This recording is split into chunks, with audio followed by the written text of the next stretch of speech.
Yes, selamat datang kembali semua di Crypto Daily Indonesia. Di Crypto Daily Indonesia, Anda akan mendapatkan updatean pembaruan penting apa yang terjadi di ruang di lingkup kripto. Maka dari itu bagi Anda yang belum terlibat dalam tim Crypto Daily Indonesia, libatkan diri Anda dengan cara like setiap video kami, subscribe, bunyikan loncengnya. Nama saya Sofyan, owner Crypto Daily Indonesia. Baik teman-teman semua, sebelum kita bahas ada beberapa informasi yang perlu saya sampaikan pada video kali ini. Tentunya saya akan fokus kepada Luna 2.0 dan ada juga informasi terbaru yang lainnya. Kita melihat dulu global market cap today. Global market cap sideways bull 0,27% di kisaran lebih dari 921 miliar US dollar. Kemudian kita pantau Bitcoin. Bitcoin pun saat ini ya normal-normal saja ya, di sini terlihat bull 0,13% di harga 19.183 US. Kemudian Ethereum pun juga ya sideways di harga 1300-an. Kemudian apalagi nih BNB sideways juga teman-teman semua 0,30% bull. XRP pun juga, kemudian Cardano, kemudian juga Solana ya, mirip-mirip nih semua teman-teman. Dogecoin, kemudian Polygon Matic, Polkadot, kemudian juga termaksud si Shiba Inu mengalami kenormalan saja saat ini. Keseluruhan koin-koin teratas kenaikan dan penurunannya itu 0% ke atas ya, kurang lebih seperti itu. Nah, di sisi lain perlu juga ya, saya kira penting juga untuk saya updatekan untuk Anda aset teratas dalam kapitalisasi pasar tentunya yang dimiliki itu adalah, yang memilikinya itu adalah gold teman-teman ya, emas. Nah, di sini kita melihat emas itu kapitalisasi pasarnya sangat tinggi, mengalami kenaikan ya 1%-an, 10 triliun lebih, 10,969 triliun US dollar. Kemudian kita melihat Apple ya 2,366 triliun US dollar. Kemudian ya saham dari Saudi, dari Arab Saudi teman-teman semua ya. Kemudian Microsoft, kemudian ada Google, Amazon, kemudian juga di sini kita melihat ada perak ya, atau silver, kemudian Tesla menyusul, kemudian apalagi nih ya Berkshire Hathaway, kemudian apalagi nih United Health dan beberapa perusahaan lainnya. Untuk Bitcoin, saat ini Bitcoin berada pada posisi ke-15 menurut kapitalisasi pasar ya. Di sini ada juga Platinum, kemudian ada beberapa proyek lainnya, termasuk ada S&P 500, dia berada pada posisi ke-19 teman-teman semua, dan beberapa proyek-proyek teratas di dunia teman-teman. Untuk Platinum ya, di sini kita melihat Platinum posisi 40 ya. Untuk Ethereum di sini saya pantau ya, dia berada pada posisi ke-64 berdasarkan kapitalisasi pasar aset-aset terbesar ya di seluruh dunia teman-teman semua. Nah, kurang lebih ya seperti itu updatean terbaru dari aset teratas saat ini. Nah, karena kita akan membahas Luna 2.0, kita melihat pembaruan harga dalam 24 jam terakhir untuk Lunanya. Luna dalam 24 jam terakhir menunjukkan juga arah sideways-nya ya. Saat ini bull 0,71% di harga 2,36 US dollar dengan harga terendah dalam 24 jam terakhir di kisaran 2,31 US, sedangkan harga tertingginya dalam 24 jam di 2,38 US dollar. Nah, di sini kita melihat chartnya. Sedangkan kalau kita rubah dalam 7 day, dan memang 7 hari terakhir ini Luna 2.0 mengalami crash ya, mengalami penurunan. Sedangkan 1 bulan coba kita melihat, nah mengalami juga penurunan yang lumayan lah, bisa dikatakanlah seperti itu. Nah, karena kita akan bahas Luna 2.0, ada beberapa informasi datang dari CoinDesk teman-teman semua, salah satu media ternama, media kripto terbesar di dunia teman-teman. Pengikutnya di Twitter sudah sangat banyak, jutaan pengikut. Nah, kita melihat langsung ya, pengembang Terra mengungkapkan rencana 4 tahun untuk menghidupkan kembali ekosistem Luna ini. Nah, pengembang Terra ini merencanakan dalam 4 tahun ke depan menghidupkan kembali ekosistem. Artinya apa? Dalam 4 tahun ke depan bahwa Luna ini ya bisa lagi masuklah dalam 10 besar kripto teratas menurut kapitalisasi pasar. Bagaimana menurut Anda? Apakah memang ke depan Luna ini bisa masuk di dalam 10 besar, teman-teman, kapitalisasi pasar tertinggi? Next, memberi insentif kepada pengembang dan meningkatkan aktivitas pengguna dengan token Luna adalah bagian penting dari proposal tersebut. Pengembang Terra mengajukan proposal baru awal pekan ini saat mereka ingin menghidupkan kembali jaringan yang dulu kuat. Bahkan ketika Do Kwon, salah satu pendiri Terraform Labs yang kontroversial, menghadapi surat perintah penangkapannya atas tuduhan penipuan. Pihak berwenang telah mencari Do Kwon sejak bulan lalu, tetapi dia membantah bahwa dia dalam pelarian. Artinya Do Kwon membantah bahwa dia itu dalam pelarian.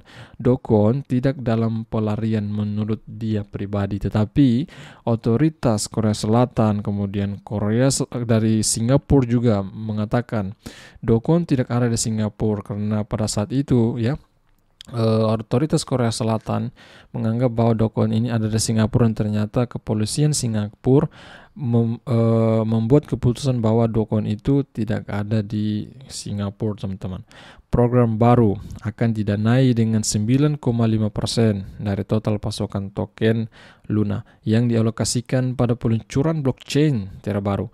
Blockchain Terra baru dimulai awal tahun ini setelah jaringan asli dan 2 token digital terkait meledak pada bulan Mei lalu. Itu artinya meledak apa? Artinya mengalami crash ya, mengalami kecelakaan.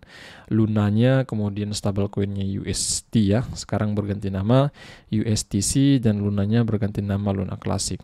Program insentif untuk jaringan baru akan berjalan selama 4 tahun. Nah, program ini ya tadi kita melihat juga bahwa akan berjalan 4 tahun ke depan ini dan dikelola oleh komite yang dipilih masyarakat yang akan mengevaluasi rencana tersebut setiap 12 bulan. Jadi setiap 12 bulan rencana tersebut ya, mereka itu akan selalu mengevaluasi bagaimana bagusnya. Nah, seperti itu ya kurang lebih. Proposal ini bertujuan untuk lebih menyelaraskan insentif di seluruh jaringan dan untuk menarik pengembang, mendapatkan pengguna baru, dan mempromosikan likuiditas. Era ekspedisi adalah program 4 tahun yang bertujuan untuk menumbuhkan ekosistem Terra melalui serangkaian inisiatif dengan 3 tujuan utama. Nah, dari proposal tersebut, 3 tujuan utama mereka diantaranya ya, saya tunjukkan kepada Anda ya, diantaranya memberi insentif kepada pengembang untuk membangun Terra. Kemudian juga yang kedua, memperdalam likuiditas di Terra dan juga mengonfigurasi pengguna ke Terra. Ini ya bunyi proposal tersebut ya kurang lebih.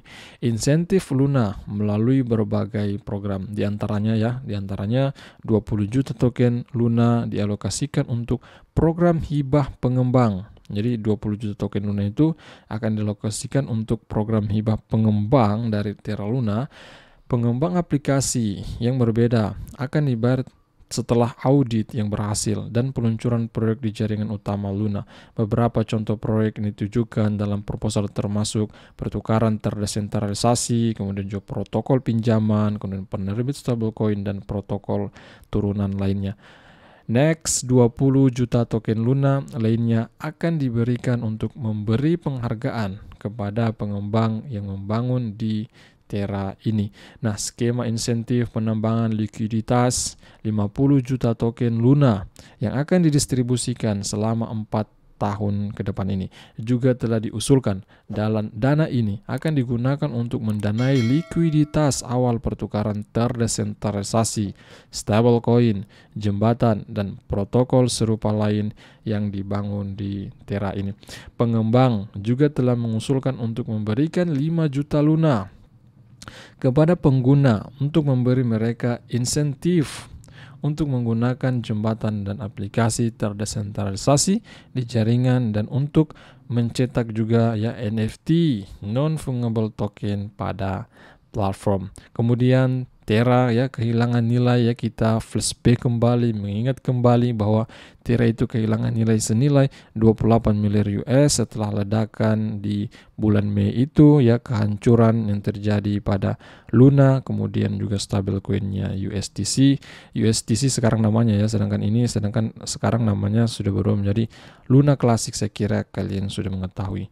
Nah, pada tulisan ini, aplikasi berbasis Terra yang memiliki 40 juta US dalam nilai terkunci yang tersebar di 7 protokol. Nah, ini pembaruan terbaru dari Luna 2.0 bahwa proposal baru rencana pengembang Terra ya dalam 4 tahun ke depan ingin mengembangkan Terra ini agar bisa menghidupkan kembali ekosistem Luna yang dulunya Luna ini bisa diperhitungkan lah, karena stablecoin-nya itu masuk dalam 10 besar kapitalisasi pasar teratas cryptocurrency, teman-teman ya.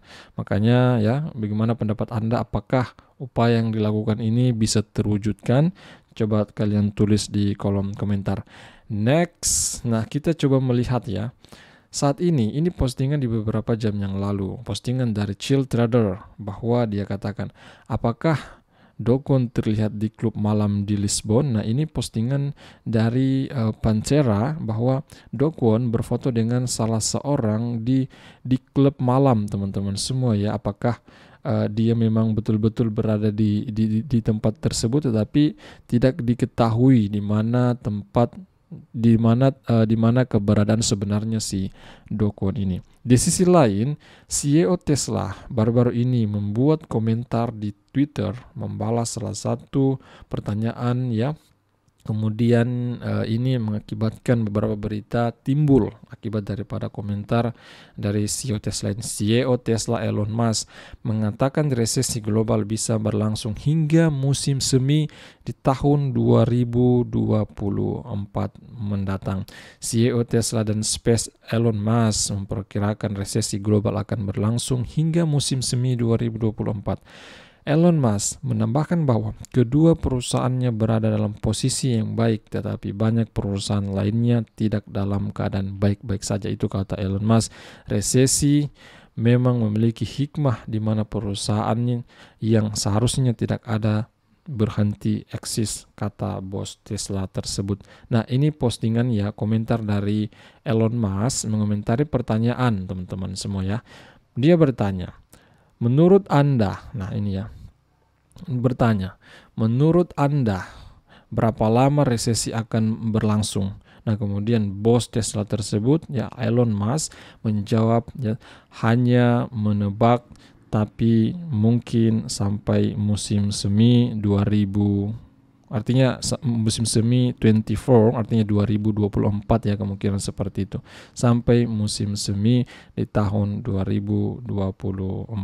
Nah, seperti itu teman-teman semua. Kemudian Water Guru ini sepertinya menarik untuk kalian ketahui bagi Anda yang belum tahu bahwa di tahun 2010 ini ada satu video dari YouTube ya. Water Guru ini mengutip juga dari YouTube. Dia posting di Twitternya bahwa ini di tahun 2010 ya teman-teman semua ya. Di tahun 2010 ada salah seorang melakukan pembelian Bitcoin. Harga Bitcoin itu masih di kisaran 0,30 Bitcoin. Dia melakukan pembelian sekitar, kita percepat aja ya, saya tunjukkan kepada Anda. Intinya tadi saya sempat menonton teman-teman. Nah, di sini ya kita melihat dia membeli sekitar berapa nih ya, 10 BTC teman-teman sepertinya ya, 10 BTC dengan 3 US dollar lah sepertinya, 3 US dollar nilainya itu ya, BTC yang didapatkan 10 BTC. Wow, kalau kita mengetahui dulu jika Bitcoin seperti ini, wow, saya kira orang-orang yang dulu di tahun 2010, 2011 ya, mereka itu ketika mereka melakukan pembelian pada Bitcoin mungkin $1,000, $2,000, mereka itu menjadi miliarder teman-teman semua ya. Seperti contoh ya, Da Di 2011 dia sempat membeli di bawah $1 juga ya Bitcoinnya, dia membeli. Dia menyarankan di YouTube-nya ya, saya sempat melihat YouTube-nya, dia menyarankan beli Bitcoin $1 harganya, di bawah $1. Wow, dan ternyata orang-orang yang membeli pada saat itu pastinya sangat berterima kasih kepada Da Vinci, teman-teman semua. Nah, seperti itu updatean hari ini. Semoga informasi ini menambah wawasan Anda.